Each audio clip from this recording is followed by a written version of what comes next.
Bravo, vous avez trop langui. Hein. תודה רבה. תודה רבה, בשורות טובות, ישועות ונחמות. Aujourd'hui, Be'ezrat Hashem, d'abord, je vous remercie de me recevoir une fois de plus, et à Florence, avec tout ce que vous faites.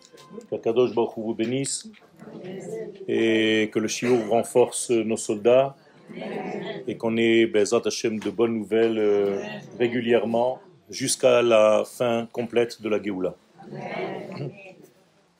Nous avons déjà expliqué à plusieurs reprises que chaque personne a une forme différentes, même au niveau physique, physiologique.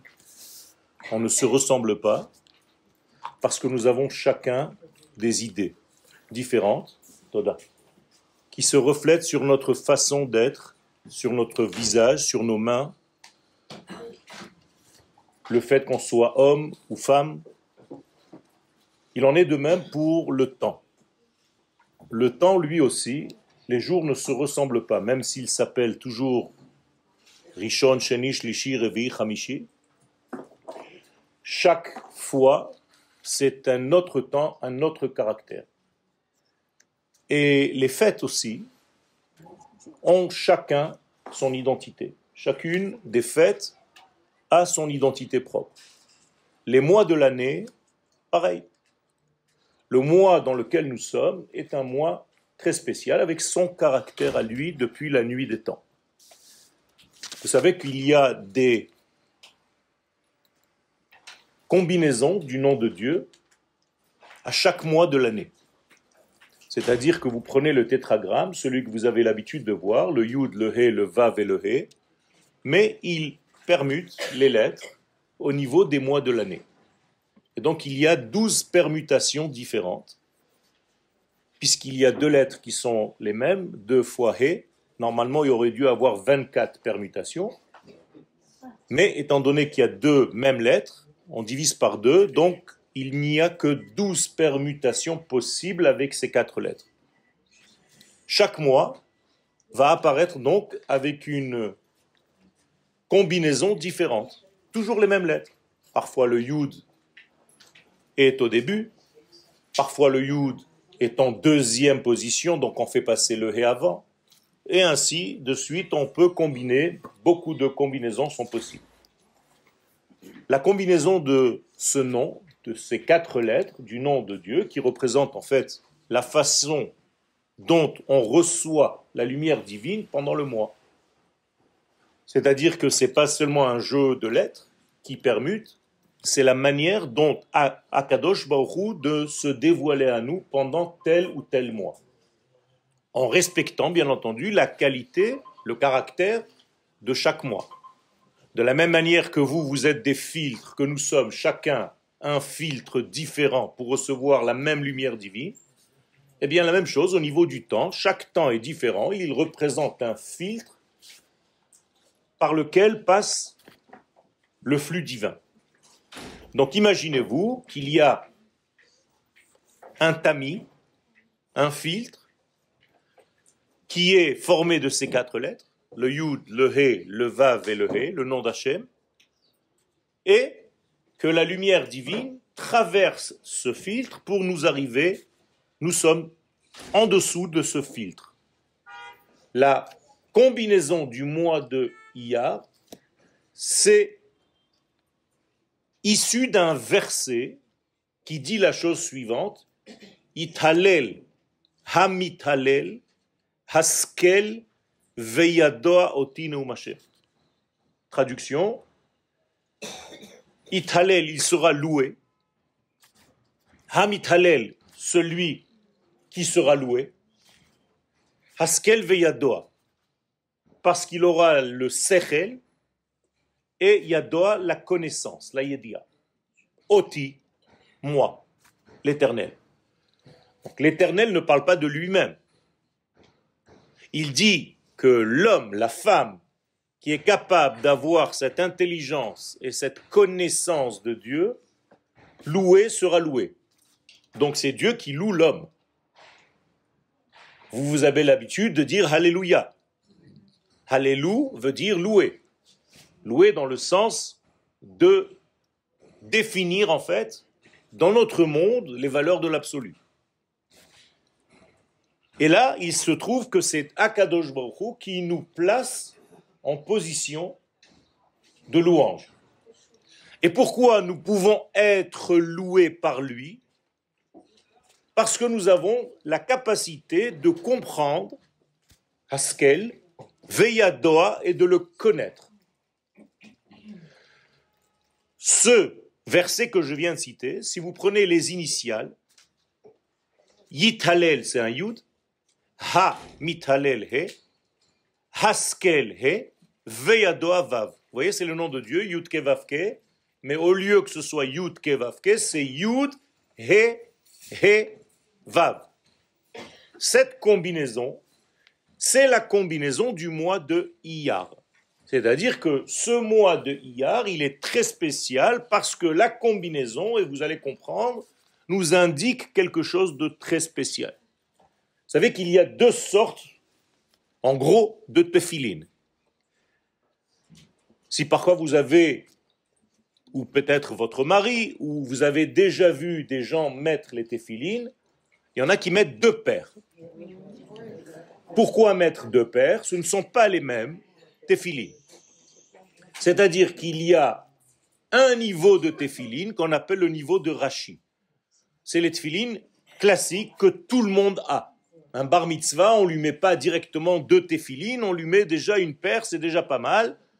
Rashi. Mais il y a une autre paire de tefilin qui s'appelle Rabbeinu Tam, qui sont en réalité des tefilin du style du petit-fils de Rashi. D'accord? Rabbeinu Tam, c'est le petit-fils de Rashi. On les appelle Baalei Atosafot. Et quelle est la différence entre ces deux tefilin? C'est le même texte, seulement les parashiot à l'intérieur, les sections qui sont écrites, sont inversées. C'est-à-dire que dans les tefilin de Rashi, nous avons le rythme Yud, Ke, Vav, Ke. Dans les tefilin de Rabbeinu Tam, nous avons la combinaison qui correspond au mois de Iyar. Et donc, étant donné que Rabbeinu Tam, au niveau de la Kabbalah, est plus élevé que son grand-père Rashi, alors on dit que les tefilin de Rashi correspondent à une lumière qui vient d'un certain degré de discernement, on appelle la Bina, mais les tefilin de Rabbeinu Tam viennent encore plus haut d'un degré de Chokhmah. Et donc, ceux qui mettent les tefilin de Rashi et de Rabbeinu Tam, en fait, ils font le lien entre la Chokhmah et la Bina, dans nos mots à nous, entre papa et maman. C'est-à-dire que, pas papa et maman de ce monde, papa et maman au niveau du degré le plus élevé qui soit, on appelle ça Chokhmah et Bina ou Abba ve'ima, qui correspondent en fait au cerveau droit et au cerveau gauche dans notre corps. Moralité, on nous révèle que, et quand on veut fabriquer des tefilin de Rabbeinu Tam, dans les tefilin de la roche, de la tête, il y a 4 boîtiers à l'intérieur. Donc on va écrire 4 petits paragraphes à la main et on va les rentrer dans des tiroirs, dans 4 tiroirs de la tête. La combinaison va donc changer et on va mettre dans ce boîtier qui est partagé en 4 chambres le texte nécessaire. Dans la main, ça ne change pas, c'est le même pour Rashi et pour Rabbeinu Tam. Ce qui change, c'est au niveau de la tête.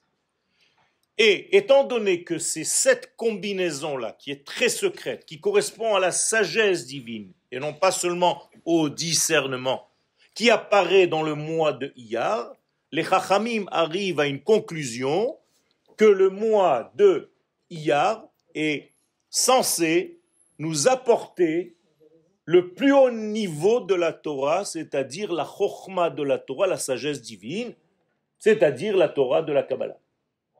Donc, moralité, le mois de Iyar est spécialement créé, a été spécialement mis en place pour le dévoilement des secrets de la Torah.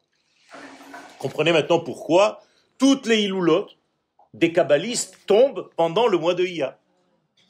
Rabbi Shimon Bar Yochai, Rabbi Meir Baal HaNes, le Ramchal, Aleim Shalom, ils sont tous liés dans cette semaine-là, parce qu'en réalité, dans ce mois-là, parce qu'il y a quelque chose de fondamental. En plus de cela, il y a Yom HaAtzmaut, Yom Yerushalayim. Ça veut dire que les phénomènes les plus importants de notre peuple sont placés dans ce mois. Alors, j'ai pensé à essayer d'expliquer pourquoi. Quelle est la teneur de ce mois? Quelle est la sensibilité de ce mois? Bien, tout simplement, il s'appelle le mois intermédiaire. Entre quoi et quoi? Eh bien, entre la sortie d'Égypte, le mois d'avant, et le don de la Torah, le mois d'après. Donc, à Nissan, nous avons reçu notre indépendance nationale d'Égypte. Nous avons été libérés en tant que peuple. Et le mois de Sivan, nous avons reçu notre identité sous la forme de la Torah. Et qu'est-ce que fait le mois de Iyar entre ces deux mois? Eh bien, tout simplement, il prend de celui-ci et de celui-ci. Et donc, le mois de Iyar a une qualité qui est la Torah qui est nationaliste religieuse. C'est-à-dire que dans le mois de Iyar, nous avons le côté libération de la nation, et dans le mois d'après, la libération au niveau du don de la Torah qui est notre identité. Donc vous voyez que le mois de Iyar, comme par hasard, il est dans le lien entre ces deux degrés et qui fait le lien entre la Torah nationale et la Torah religieuse, entre guillemets. Qui est avant qui? La nation, puisque la sortie d'Égypte précède le don de la Torah.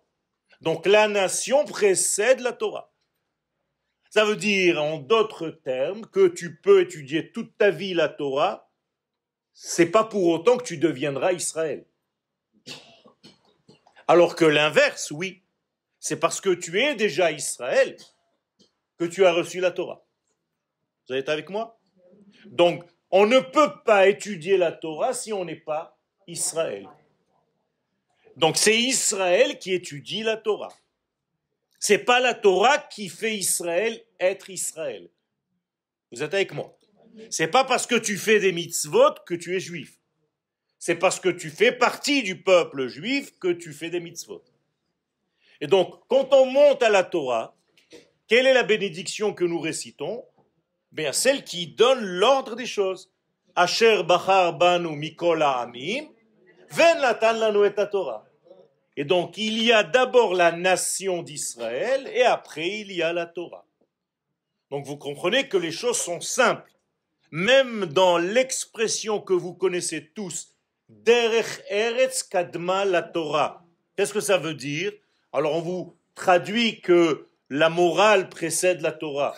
Au sens premier, c'est que le chemin vers la terre, Derech Eretz, c'est pour ça que tu es sorti d'Égypte. Kadma, c'était avant le don de la Torah. Ça veut dire qu'il y a ici un ordre à respecter. Et le mois de Iyar respecte cet ordre-là. Donc il a en lui, ce mois-ci, quelque chose de fondamental, c'est qu'il est complet. Il prend et la nation et la Torah. Pour ne pas que tu te dises peut-être qu'il y a deux bons dieux. Le bon Dieu national, qui nous libère au niveau de la nation, qui nous donne un État, et le bon Dieu religieux, qui nous donne la Torah. Chas v'chalila. Et c'est pourquoi au don de la Torah, qu'est-ce que dit le bon Dieu qui donne la Torah? Première parole, Anochi Adonai Elohecha, Asher hotzeticha me'eretz Mitzrayim. C'est moi qui suis en train de te donner la Torah, mais c'est le même qui t'ai fait sortir d'Égypte il y a 2 mois. Vous êtes avec moi? Moralité, pourquoi Kadosh Baruch Hu est obligé de dire ça? Parce que certains auraient pensé, seraient arrivés à la conclusion qu'il y a un Dieu laïque et un Dieu religieux. Et c'est pourquoi Kadosh Baruch Hu se révèle différemment dans ces deux extrêmes. En effet, le Midrash nous dit qu'au moment de la sortie d'Égypte, à quoi ressemblait Akadosh Baruch Hu? C'est une image, un jeune homme avec une barbe noire, comme ça c'est marqué, qui était un guerrier. Et à quoi ressemblait Akadosh Baruch Hu au don de la Torah? Un vieux rabbin avec une barbe blanche, qui est Rosh Yeshiva. C'est marqué comme ça, je vous le cite. Et moralité, tu te dis, peut-être qu'il y a un bon Dieu jeune, guerrier, et un bon Dieu vieux qui n'est qu'assis à la Yeshiva pour donner la Torah. Non. Anochi Adonai Elohecha, asher hotzeticha me'eretz Mitzrayim. Le même qui te donne maintenant la Torah que tu vois comme un vieux rabbin, c'est le jeune qui est capable aussi de faire la guerre. Moralité, toi, l'homme d'Israël, tu devrais être capable d'être dans les deux mondes en même temps. Un Talmid Racham qui sert dans l'armée d'Israël. Et c'est ça en réalité l'équilibre total du mois de Iyar. Et étant donné que nous avons les trois patriarches, Abraham, Yitzhak et Yaakov, qui représentent en fait la totalité de l'énergie, et une femme essentielle qui révèle ces trois pères. Abraham, Yitzhak et Yaakov sont révélés par une femme qui représente le royaume d'Israël, Rachel. Moralité, vous avez Abraham, Aleph, Yitzhak, Yud, Yaakov, Yud, Rachel, Resh, Iyar. Le mois de Iyar représente les trois patriarches plus la maman révélatrice de tout. Donc, moralité, il y a ici un équilibre parfait de ce mois. Ithalel à Mithalel. On a en plus une allusion dans le verset duquel est sortie la combinaison du nom de Dieu du mois de Iyar. Rappelez-vous, on a cité le verset Ithalel à Mithalel. Ça veut dire que tu entends deux fois le mot Hallel. Et effectivement, il y a dans le mois de Iyar deux fois le Hallel. Un pour Yom HaAtzmaut, un pour Yom Yerushalayim. Incroyable, c'est déjà codé à l'intérieur même du verset qui a donné la combinaison du nom d'Hachem.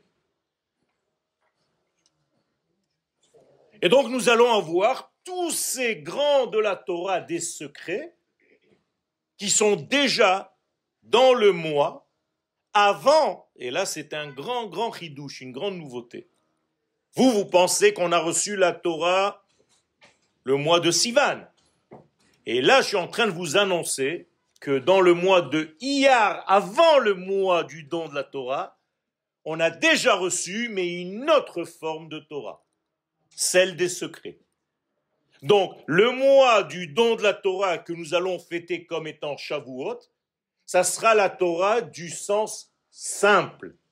Et la Torah des secrets a précédé le don de la Torah du sens simple. Donc les secrets de la Torah ont été donnés avant le pshat de la Torah, le premier degré d'étude de la Torah. Et quand est-ce qu'on a reçu cette Torah des secrets? Durant le mois de Iyar. Sous quelle forme? Eh bien c'est très simple. Pour recevoir la Torah, il faut être capable de manger une nourriture céleste et de boire une boisson céleste. Qu'est-ce que c'est qu'une nourriture céleste? C'est une nourriture qui est absorbée par le corps et dont le corps n'a plus besoin d'avoir des besoins. On appelle ça la manne. La manne a empêché en réalité, a évité au peuple d'Israël d'aller faire ses besoins durant 40 ans. Personne n'est allé là où vous pensez pendant 40 ans. D'accord? C'est marqué Lechem Abirim, on appelle ce pain Lechem, le pain des vaillants. Pourquoi? Nous disent les Chachamim, Shaya Nivla, parce qu'il était absorbé complètement, Ba'evarim, dans les membres du corps sans avoir de déchets. Donc, moralité, il n'y avait pas besoin de besoin. Et donc, ça, c'était au niveau de la nourriture. La même chose au niveau de l'eau. Quelle était l'eau qu'on buvait pendant le désert, l'eau du puits de Myriam. La même chose, c'est une eau qui était spéciale, qui n'avait pas de déchets. Donc elle était absorbée complètement par les êtres que nous étions. Il ne transpirait pas. D'accord? Il ne transpirait pas. Il marchait dans les nuées protectrices pendant 40 ans, où il y avait une climatisation, où il y avait les vêtements qui grandissaient avec nous, qui étaient lavés et repassés. Peut-être le monde futur, c'est comme ça. Alors, Bezrat Hashem, le monde, on revient en fait à cette étape. Le monde va revenir à cet état. Pourquoi je vous donne cette information? Tout simplement parce que vous ne savez peut-être pas, mais la première fois que la manne est descendue sur terre, c'était pendant le mois de Iyar. C'était le 15 Iyar exactement. Et le mois pendant lequel on a commencé à boire de l'eau du puits de Myriam, c'était le mois de Iyar.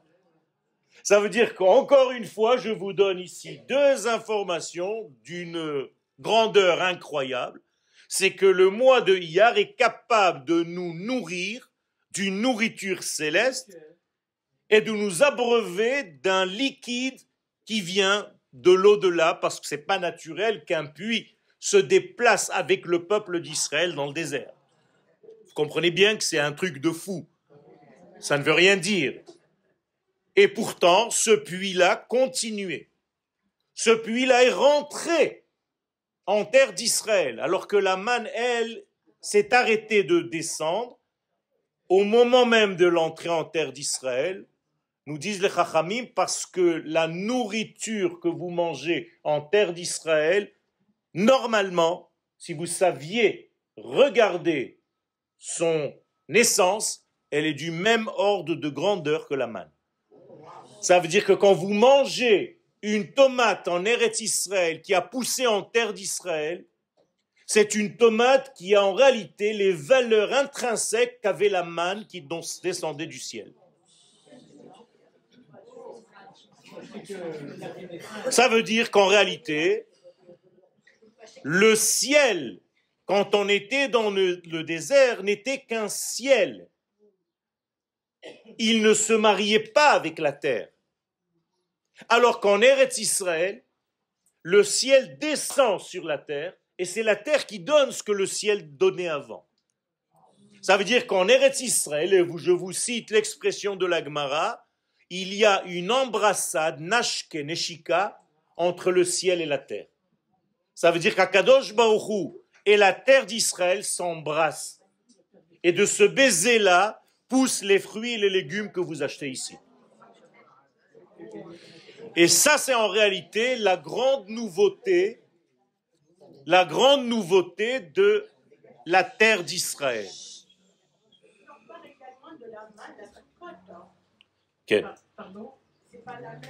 C'est la même chose. C'est la même chose. La manne descendait tout au long du désert. Et donc, il y avait aussi des fêtes. Première fête après la sortie d'Égypte, c'était Sukkot.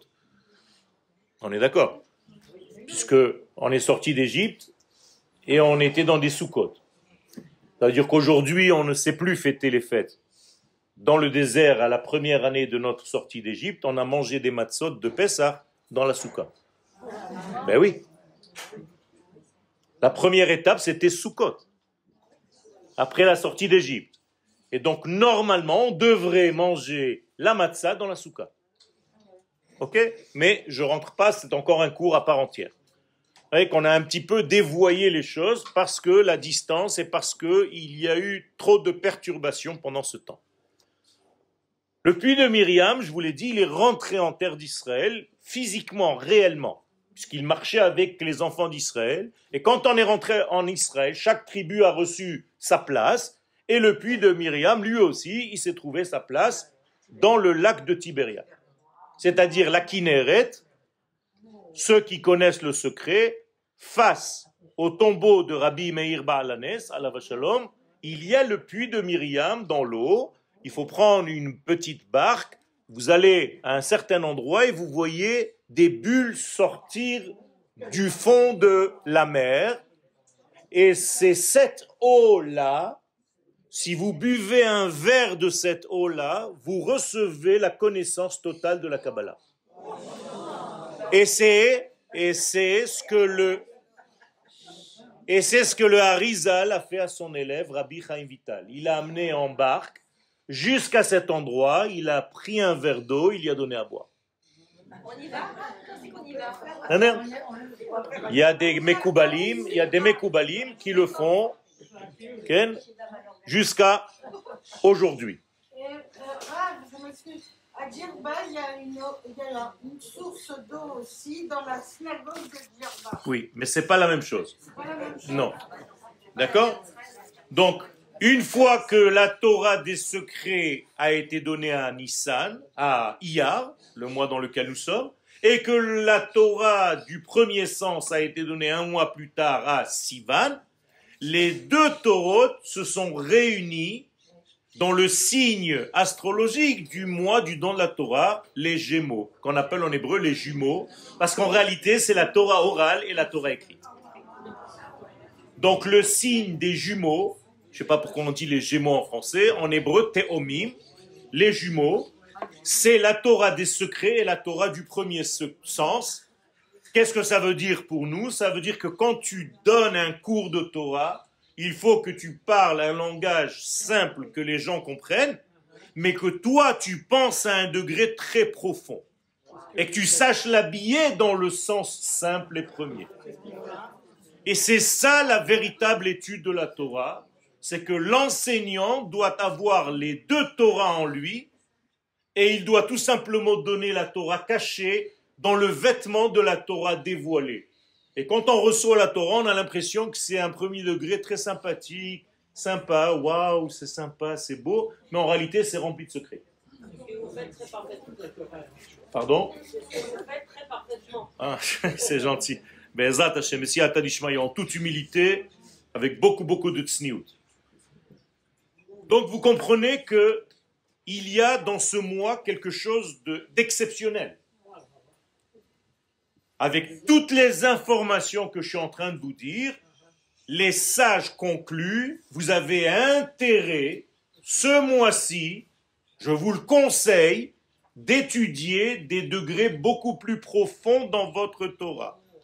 Ce que vous ne pourrez pas faire un mois après ou un mois avant, parce que ce mois-ci, dans son caractère, est capable d'être accessible alors qu'il y a des degrés énormes de secret. Ce n'est pas par hasard qu'on va donc mentionner le jour de l'Akba Omer, dimanche dans 2 semaines, et ce jour de l'Akba Omer, en fait, nous dévoile ce que personne n'a jamais dévoilé dans ce monde, une Torah que nous donne Rabbi Shimon Bar Yochai, qu'il dit lui-même, de lui-même, que la Torah qu'il nous donne ce jour-là, elle est plus grande que la Torah que Moshe nous a donnée. D'accord? Parce que justement, Moshe nous donne le sens simple et Rabbi Shimon Bar Yochai nous donne le sens secret. Mais en fait, ce sont les deux mêmes, un extérieur et un autre intérieur. Ça veut dire que la neshama de ces deux êtres est la même. Et qu'il y a 2 dons de la Torah. Un au mois de Sivan et un au mois de Iyar maintenant. Et donc il faut bien se mettre en place pour être capable d'assimiler cette Torah maintenant. Haskel veyadoa. Je te donne l'opportunité d'avoir du da'at pendant le mois de Iyar. Profites-en. C'est ça que ça veut dire. J'ai toujours pas compris de quelle forme a été donnée cette Torah. La Torah des secrets, par le Zohar. Tout simplement. Il y a un livre qui s'appelle le Zohar, la splendeur. À l'intérieur de lui, il y a tous les secrets de la Torah pour ceux qui savent décoder. Qui a été donné avant le Matan Torah. Qui a été donné pas physiquement, qui a été révélé dans le potentiel du mois, mais qui sera révélé un jour dans l'histoire pendant ce mois-ci. Ça veut dire que si un jour dans l'histoire, le mois de Iyar en était capable de révéler le Zohar, c'est que sa capacité était depuis la nuit des temps, mais on n'était pas encore capable de le voir. Excusez-moi. D'accord? Le Zohar de Barasula est accessible à tout le monde. Pourquoi vous avez pris seulement celui-là? Non, parce on dit que ce Zohar-là, il a été accessible à tout le monde, alors que les autres Zohars sont plus difficiles à décoder. Le Zohar, c'est toujours le Zohar. Oui, tout à fait. Il y a plusieurs commentateurs du Zohar. D'accord? Et ça dépend ce que vous étudiez. Effectivement, il y a le Zohar du Baal HaSulam, qui a un accès qui correspond en fait à l'entrée en terre d'Israël, c'est-à-dire, j'allais dire, aux hommes d'Israël qui correspondent au temps dans lequel nous sommes aujourd'hui. Et par ce fait-là, effectivement, il y a une correspondance. D'ailleurs, qui a donné l'acceptation au Rav Ashlag d'écrire ce commentaire? Le Rav Kook. Donc, dans la première page du Zohar, vous avez la Haskama du Rav Kook sur le Zohar du Soulam. Donc, le Rav Kook lui-même, pour donner une Haskama du Zohar, c'est qu'il était lui-même kabbaliste, et effectivement, il y a une correspondance avec la Torah d'Eretz Israël. Excusez-moi, l'écouter Moharan aussi. L'écouter Moharan, c'est autre chose. C'est de la Chassidoute. C'est pas de la Kabbalah. C'est de la Kabbalah au niveau intérieur, mais qui doit se révéler en fait sous la forme de la Chassidoute, qui est beaucoup plus, on va dire, agréable et mâchable. On peut plus la mâcher. C'est un petit peu plus au niveau de l'homme que nous sommes. Mais il faut encore une fois savoir étudier, bien entendu, toute cette Torah, cette Chassidoute est liée à la Kabbalah. D'accord? C'est tout le même degré. Alors, quelle était la nouveauté? C'est pas qu'ils ont inventé une nouvelle Torah, parce que la Torah des secrets existait bien avant que Rabbi Shimon Bar Yochai vienne au monde. Il y a des livres qui ont été écrits avant Rabbi Shimon Bar Yochai. Des livres énormes. Alors pourquoi on dit que Rabbi Shimon Bar Yochai a donné la Torah des secrets? Tout le monde pense que c'est lui l'initiateur de cette Torah, tout simplement parce qu'il a parlé, lui, de certains degrés que personne d'autre n'a parlé, c'est-à-dire de la participation de l'homme à la réception de ce que Dieu lui donne. Tous les autres ont parlé de flux qui descendaient du ciel, mais l'homme n'avait pas trop sa place. C'est-à-dire Dieu donne malgré ce que nous sommes. Rabbi Shimon Bar Yochai dit non. Je n'accepte pas une Torah qui m'arrive gratuitement. Je veux une Torah que je mérite. Et donc Rabbi Shimon Bar Yochai va nous créer un système pour dire à Dieu, on veut être associé à toi dans la Torah qu'on va manger. Et sinon, on ne veut pas. Et c'est ça la nouveauté de Rabbi Shimon Bar Yochai. C'est pour ça qu'avant de mourir, il dit à Kadosh Baruch Hu, si je ne révèle pas maintenant cette Torah-là, je peux arriver au ciel gratuitement parce que tu m'aimes. Mais moi, ça ne m'intéresse pas. Je ne veux pas que tu me donnes ta lumière cadeau. Je veux la mériter. Alors laisse-moi révéler ce secret. Et c'est ça le plus grand secret que Rabbi Shimon Bar Yochai révèle. C'est la part de l'homme dans cette réception-là. Vous êtes avec moi? Qui correspond, pourquoi il demande et il s'acharne à enseigner cette Torah-là? Mais tout simplement parce que c'est la Torah que nous sommes en train de vivre aujourd'hui. C'est-à-dire qu'aujourd'hui, vous le voyez bien, les miracles qu'Akadosh Baruch Hu nous fait ne sont pas des miracles comme à la sortie d'Égypte. Ce sont des miracles qui sont habillés dans les événements. Et ceux qui ne voient pas, eh bien, ils peuvent passer à côté. Vous comprenez ce que je raconte? Ça veut dire qu'à la sortie d'Égypte, on était obligé de voir les miracles. Aujourd'hui, on peut se dire non, ça c'est pas les miracles, ça c'est l'armée, ça c'est un truc, ça c'est l'autre, ça c'est l'ingénieur, ça c'est... Alors qu'en réalité, il s'agit toujours de miracles d'Akadosh Baruch Hu, mais qui s'habillent cette fois dans la nature. Donc qu'est-ce qui manquait à la sortie d'Égypte? la participation de la nature. Donc, où est-ce qu'elle était la nature à la sortie d'Égypte? Elle n'a pas été là, elle a été écartée. Dieu a écarté la nature. Dieu a dit à la nature, tu me gênes. L'eau, ouvre-toi. Tu me gênes. L'eau, transforme-toi en sang. C'est pas naturel tout ça. Et donc la nature s'est plainte à Dieu en disant à Kadosh Baruch Hu, pourquoi tu m'as créé? Si au moment du miracle, tu me mets de côté. Et Dieu qui répond à la nature, tu as raison.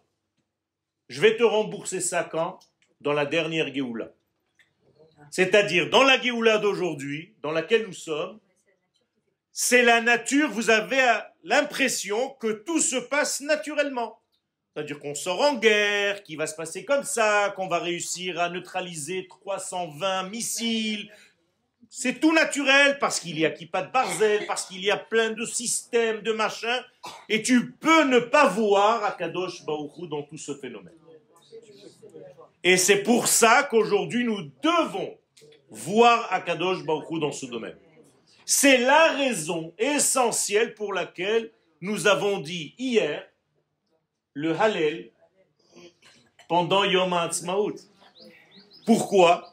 Alors que Yom HaAtzmaut c'était un processus naturel d'un état, ceux qui ne voient pas ça, bien ne remercient pas Kadosh Baruch Hu. Ceux qui voient ça disent à Kadosh Baruch Hu, on veut te louer parce qu'on sait qu'il faut dire le Hallel, parce que derrière tout ce système apparemment naturel, c'est toi qui te cachais. Slicha? Justement parce que Chabad est un mouvement qui n'est pas sioniste. Okay? Non, la preuve. Pour l'entrée en Eretz Israël et l'État d'Israël, non. Il n'y a pas de Hallel, donc il n'y a pas de remerciement ce jour-là pour la Médina. Elle n'est pas reconnue comme étant un processus divin. D'accord? Alors que nous, on reconnaît que c'est un processus divin. Et donc, on remercie Akadosh Baruch Hu pour ce processus divin que nous voyons de nos yeux. On ne peut pas dire que Dieu... Alors, vous avez tous ça dans la bouche. Hashgacha pratit. C'est-à-dire, Akadosh Baruch Hu, il a toujours une... Comment on dit ça? Une surveillance protégée et spéciale pour chacun de nous, c'est-à-dire que si tu attendais le bus et d'un coup ta copine est passée, tu dis ah, Hashgacha pratit. Ce que ça veut dire, Dieu était là pour que tu passes juste pendant que je t'attendais. Donc Dieu il est partout, sauf Yom HaAtzmaut. C'est bizarre quand même. Ce jour-là, il a quitté le monde, il s'est dit non, ça c'est pas pour moi. Alors vous comprenez bien que c'est ridicule. Akadosh Baruch Hu est bien là, et donc les gens qui ont la Emouna remercient Akadosh Baruch Hu de pleine bouche sans avoir peur. C'est ça? Je continue. Le Rav Charlap, alav Shalom, qui était l'un des maîtres dans la yeshiva du Rav Kook, alav Shalom, nous révèle certaines choses par rapport à son maître. D'abord, le Rav Kook nous dit que Médinat Israël, comment est-ce que le Rav Kook savait que ça s'appellerait Médinat Israël? Il est mort bien avant la création de l'État d'Israël. Vous voyez ici donc une forme de prophétie du Rav Kook. Il appelle Médinat Israël bien avant que l'État soit mis en place. Oui, mais ceux qui l'ont appelé comme ça n'ont pas étudié le Rav Kook. C'est encore le Midrash encore plus fort. Ça veut dire apparemment des hommes qui n'étaient pas dans la Torah ont décidé un jour donné, sans se concerter avec personne, et en réalité ils sont tombés pile. Pourquoi ils sont tombés pile? Je vais vous le raconter. Monsieur le rabbin, j'ai entendu qu'avant la création du monde, l'État d'Israël était déjà créé. Ça, c'est au niveau de la pensée, mais pas au niveau de la réalisation. D'accord? C'est comme toute chose. Vous aussi, vous étiez créé avant le monde. jusqu'au moment où vous êtes venu ici. Mais vous existiez déjà, en potentiel. Vous savez que dans le Homer, il y a des séphirotes. C'est-à-dire que chaque jour du Homer correspond à une structure dans l'arbre séphirotique. Dans le monde des mesures, il y a 49 mesures, puisqu'il y a 7 midot, Chesed, Gvura, Tiferet, Netzach, Hod, Yesod et Malchut, dont chacune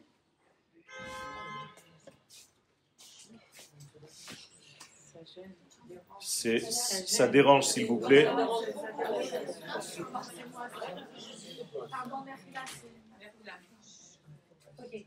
Il y a 7 midot, Chesed, Gvura, Tiferet, Netzach, Hod, Yesod et Malchut, dont chacune est subdivisée, composée de 7. Ça veut dire que si je prends seulement l'attribut de bonté, d'amour, le Chesed, eh bien il y a le Chesed du Chesed, la Gevura du Chesed, la Tiferet du Chesed, le Netzach du Chesed, le Hod du Chesed, le Yesod du Chesed et la Malchut du Chesed. Donc si je prends 7 fois 7, j'ai les 49 jours du Homer. Le Rav Kook, avant la création de l'État d'Israël, dit, je vous cite, Medinat Israël, donc il l'appelle déjà par son nom, alors qu'il ne l'a pas vu, Hi Yesod Kise Hashem Baolam. C'est le fondement même du trône céleste dans le monde. Incroyable ça. Personne ne comprend quand il raconte, bien entendu, il quitte ce monde. On n'a pas encore l'État d'Israël, donc son texte est parti dans les oubliettes.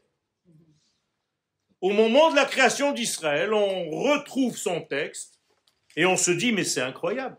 En fait, il a dit, dans sa formulation, qu'est-ce qu'était Médinat Israël? Il a cité les séphirotes qui correspondent au 5 du mois de Iyar, le jour de la création de l'État.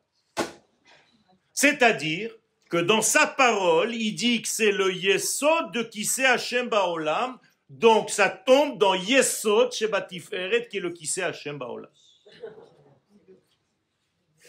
Et ça va tomber le 20e jour du Homer. Incroyable. Non seulement ça, vous savez qu'après la lecture du Homer, donc hier on a compté 22 jours du Homer, hier soir. Donc on a dit les sphirotes qui correspondent, et après, il y a 2 cantiques. Il y a Lamnatseach bin Ginot Mizmor Shir, et après il y a Ana Bekoach Gedulat Yeminecha, que vous connaissez aussi.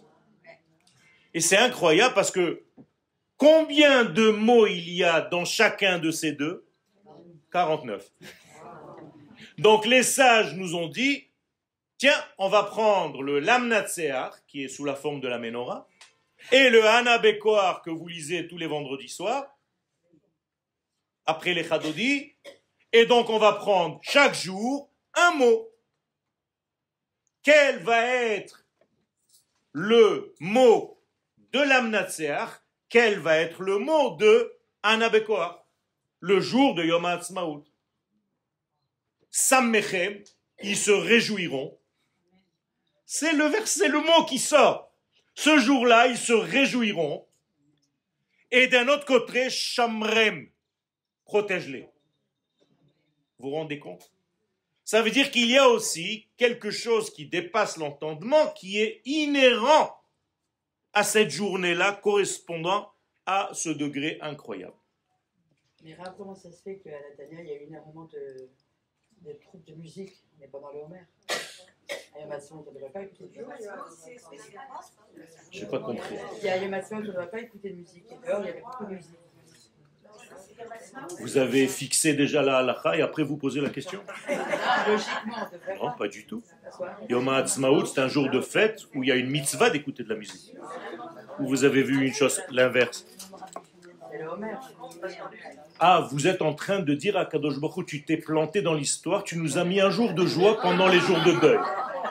C'est ça que vous êtes en train de vous dire. C'est ça. Ça veut dire à Kadosh Baruch Hu, tu t'es planté, on aurait préféré rester dans le deuil. Ne nous amenez pas un petit jour de simcha en plein milieu quand même. Tu exagères à Kadosh Baruch Hu. Vous comprenez que c'est complètement à l'envers. Okay?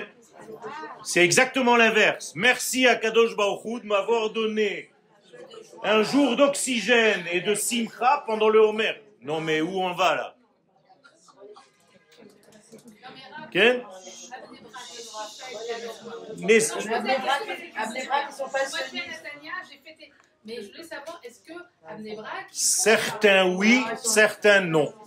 Voilà. C'est ok.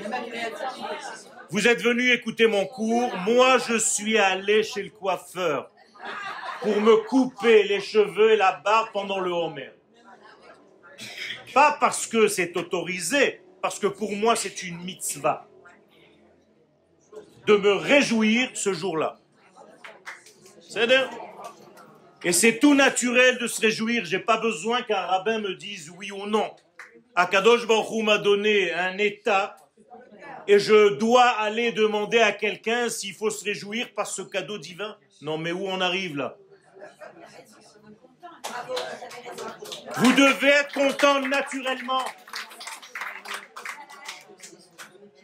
C'est naturel de dire merci. Vous savez, la seule chose que Dieu ne peut pas faire, Rabotaï, c'est difficile de donner le cours comme ça.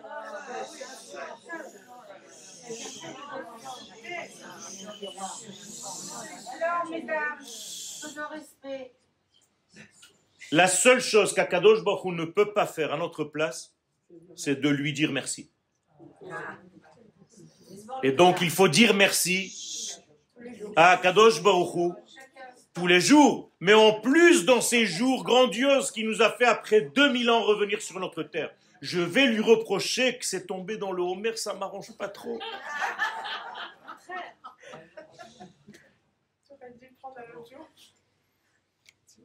Moralité, Chachamim nous disent de faire très attention.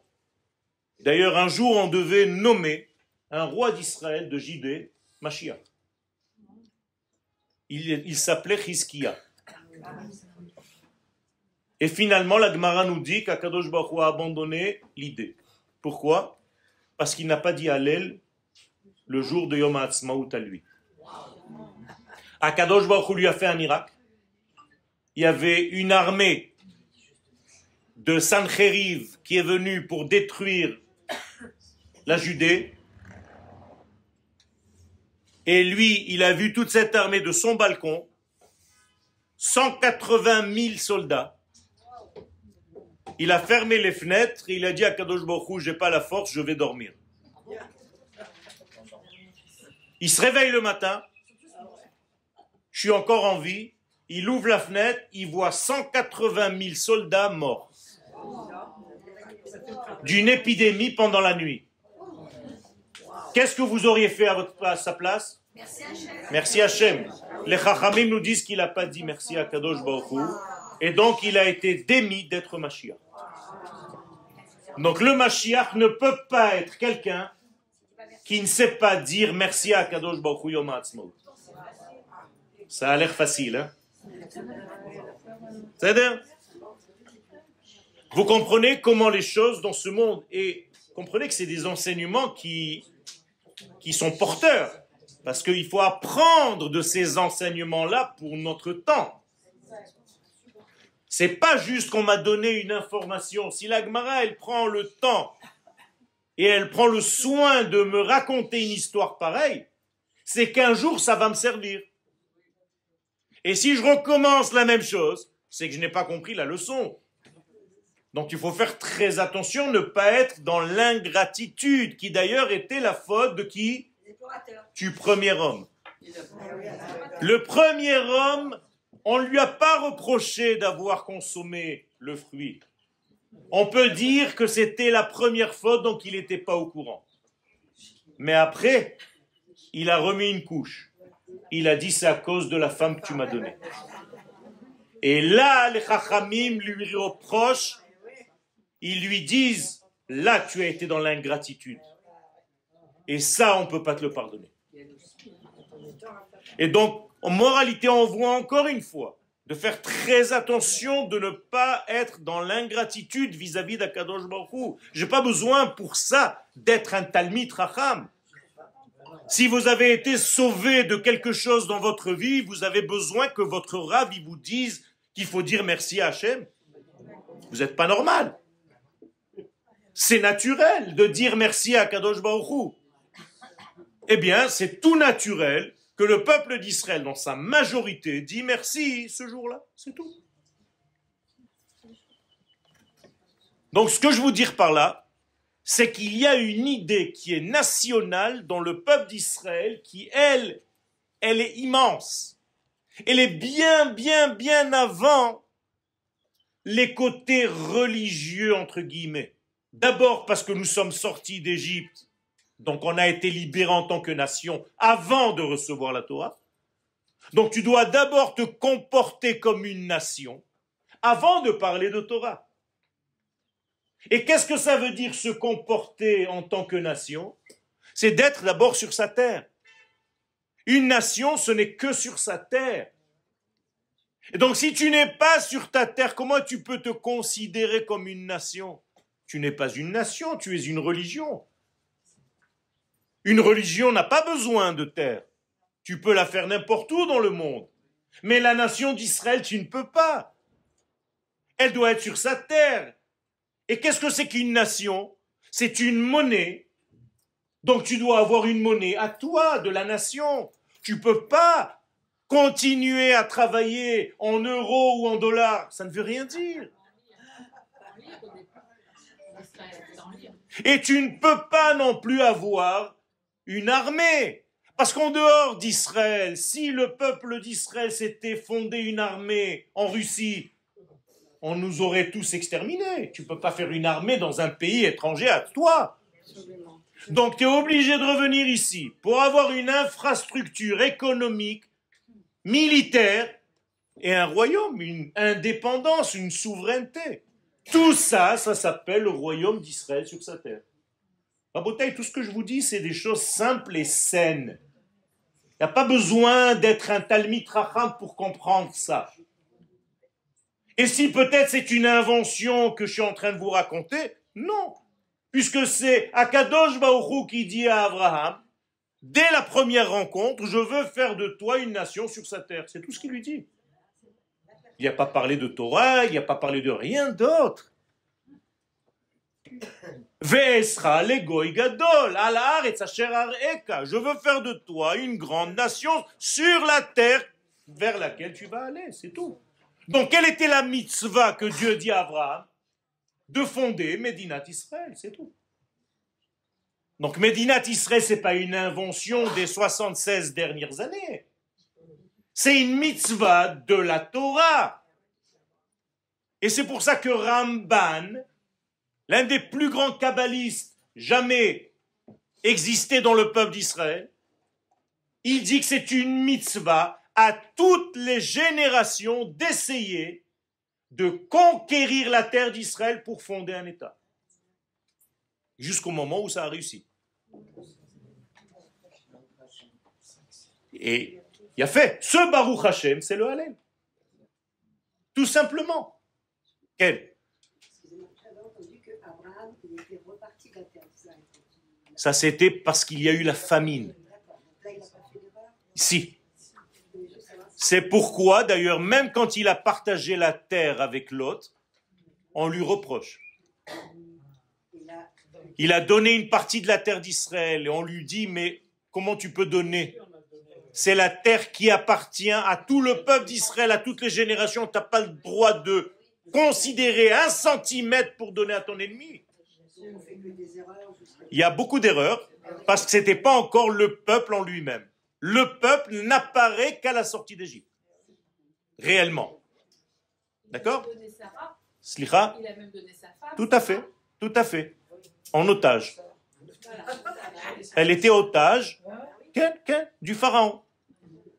Et il y a eu beaucoup dans l'histoire d'Israël où les femmes étaient en fait kidnappées pour être violées par le roi vers lequel on allait. Les Palestiniens ne reconnaissent pas le pays d'Israël. Les Palestiniens n'existent pas.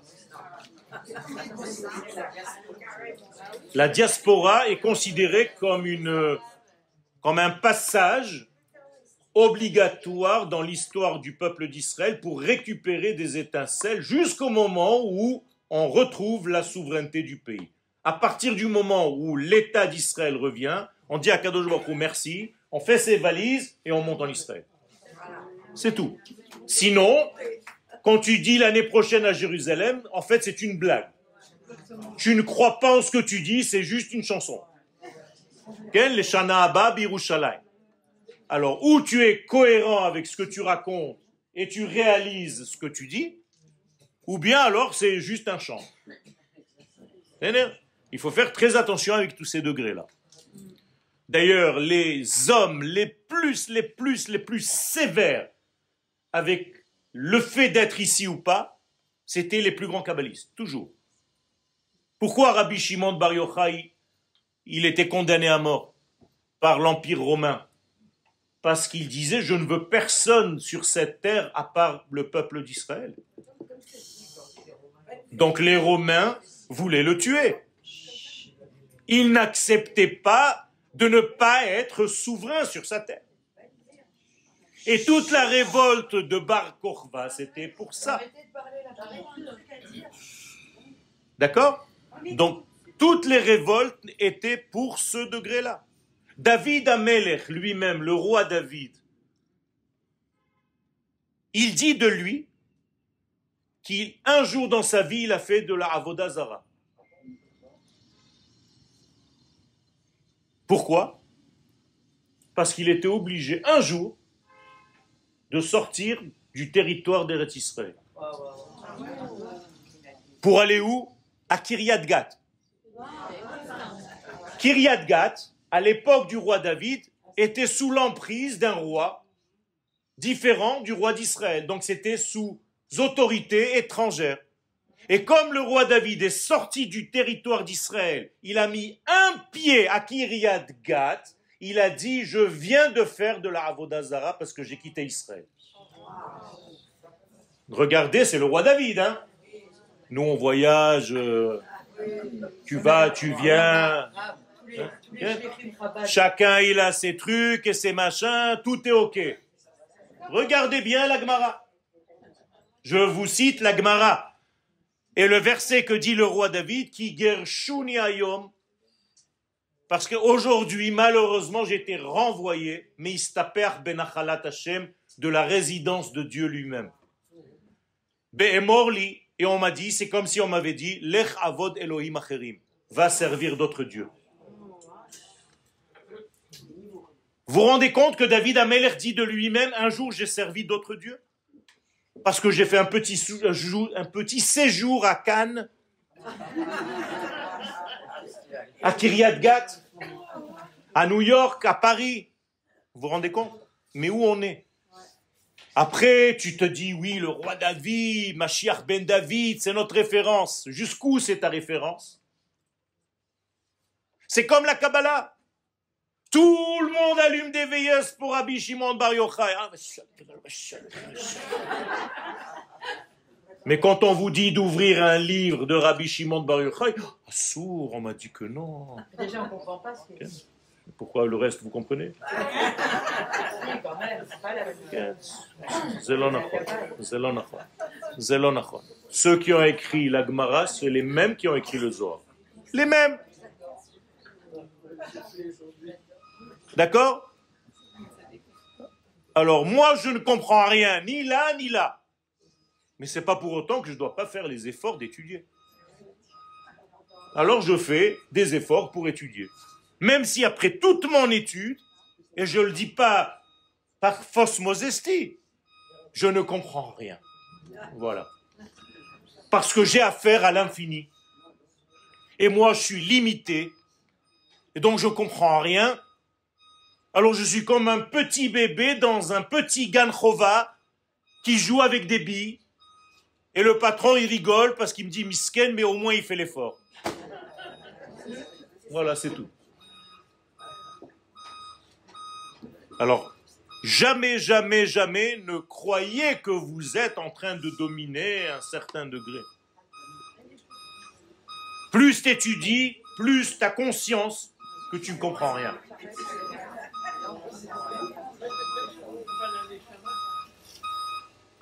Je vous cite donc ce qui se passe au moment même donc de la sortie d'Égypte. Quand on chante la sortie d'Égypte, quand on chante la mer, quand on va traverser la mer, le Or HaChaim Akadosh, le Tour, Shulchan Aruch, nous dit que si vous voulez savoir quand est-ce que vont tomber les fêtes dans l'année, il n'y a qu'à se référer aux 7 jours de Pessah. C'est-à-dire que selon les 7 jours de la fête de Pessah, et Chagamatzot, je peux savoir quand est-ce que vont tomber les fêtes.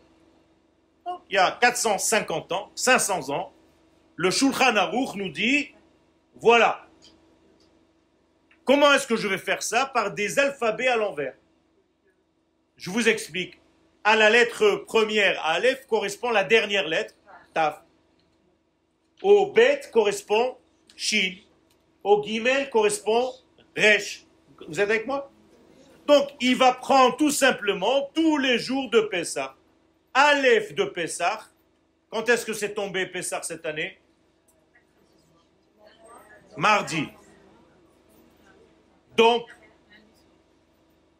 mardi, c'est le premier jour. Donc, Taf. Je prends un alphabet inversé. Le Aleph, Taf. Taf, Tisha B'Av va tomber un mardi. Vous avez compris comment ça marche? Deuxième jour, Bet de Pessah, Shin, Shavuot. Donc, si c'était un mercredi, Shavuot va tomber un mercredi. Vous êtes avec moi? Gimel de Pessah va tomber Resh, Rosh Hashanah. Et ainsi de suite, ainsi de suite, ainsi de suite, ainsi de suite. Donc il arrive au 7e jour de Pessah, la lettre Zayin. Qu'est-ce qui correspond à la lettre Zayin? Une lettre Ayin, mais le Shulchan Aruch dit, je ne sais pas, mais je sais qu'à la fin des temps, ce qui tombe le 7e jour de Pessah, il va y avoir une fête qui commence par Ayin, qui va tomber le même jour. Atzmaout. Mais lui ne le savait pas. Et ça tombe toujours le 7e jour de Pessah comme Yom HaAtzmaout. Vous comprenez? Alors, est-ce qu'il y a quelqu'un qui dirige cette histoire? Bien entendu, il faut commencer vraiment à devenir aveugle pour ne pas le voir. Et qu'est-ce qui s'est passé le 7e jour de Pessah? L'ouverture de la mer. Les Chachamim nous disent que ce jour-là était plus élevé en valeur que le premier jour de Pessah. Donc, qu'est-ce que c'est le 7e jour par rapport à Pessah? Maintenant, je prends que la semaine de Pessah. Pessah, la sortie d'Égypte. Le 7e jour, c'est la fin des temps. Donc, la fin des temps, nous dit le Shulchan Aruch, ça sera une fête qui commence par Aïn, correspondant aux Aïn, donc Atzmaout. Et là-bas, il y aura de plus grands miracles qu'à la sortie d'Égypte. Et donc, ça va ressembler à quoi? À la traversée de la mer complètement, dans laquelle cette traversée, il est dit que la plus petite des servantes a vu ce que Ézéchiel le prophète n'avait même pas vu. Ça veut dire que nous allons être témoins de certaines choses à la fin des temps, dans notre histoire maintenant, que même les prophètes n'avaient pas compris. Et nous, nous allons le voir de nos yeux. C'est extraordinaire. D'accord? Bon, aujourd'hui, le cours est un peu difficile. C'est-à-dire...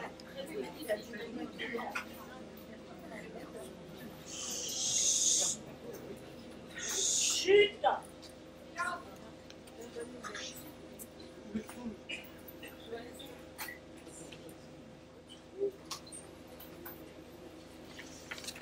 Le Rav Harlap nous dit, et je termine avec cette séquence-là, Je vous cite, Harayon haleumi be'Israël, l'idée nationale dans le peuple d'Israël, Hu harayon hayoter ne'etzal vehayoter makif verachav etzlenu.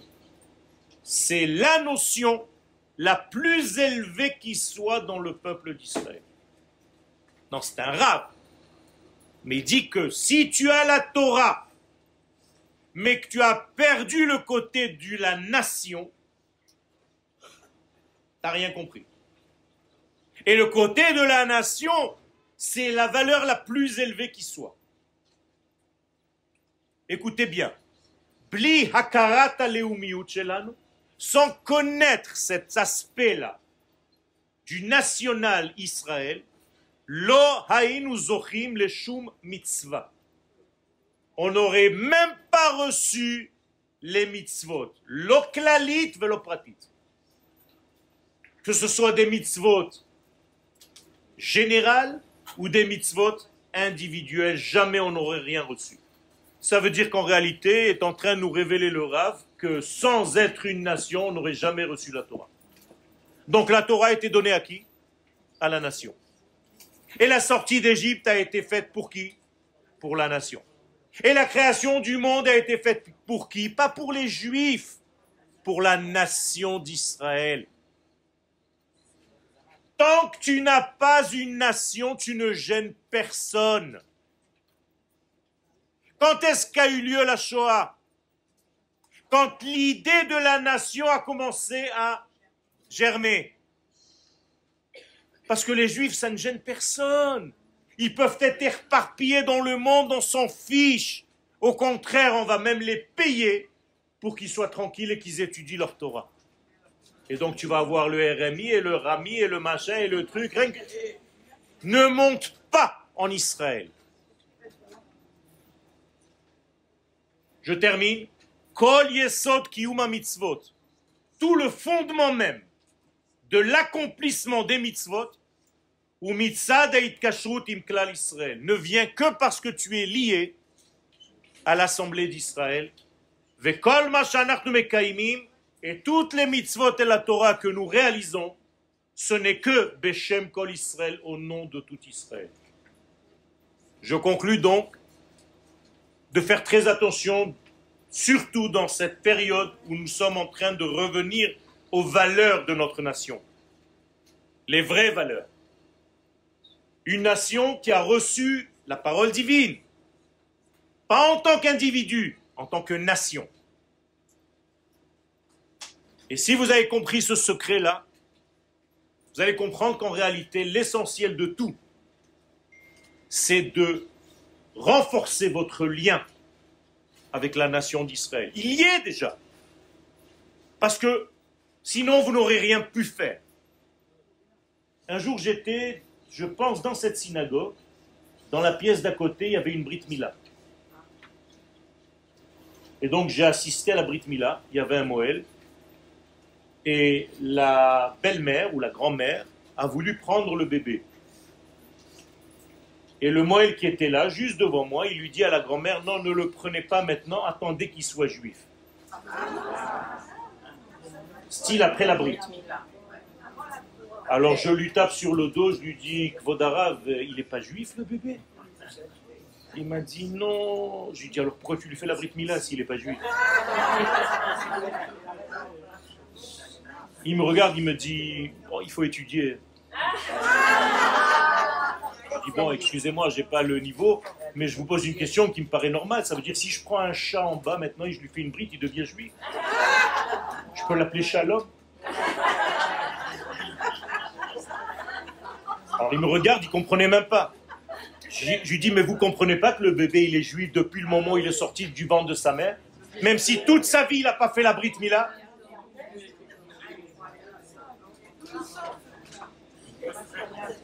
Vous vous rendez compte? Alors j'ai dit à la grand-mère, prenez le bébé, il est déjà juif, madame. Sinon on ne lui aurait pas fait la Brit Mila. Comprenez que nous sommes une nation bien avant tous les détails que nous allons faire, qui sont importants dans la Torah, mais en tant que nation. Baruch ata Hashem Eloheinu melech haolam, Asher Bachar Banu Mikol Ha'amim, Ve'après Venatan Lanu et Torato. Baruch Ata Hashem Noten HaTorah. La Torah a été envoyée comme un courrier à une adresse. Qui existe avant qui, le courrier ou l'adresse? L'adresse. Donc Israël existe avant la Torah.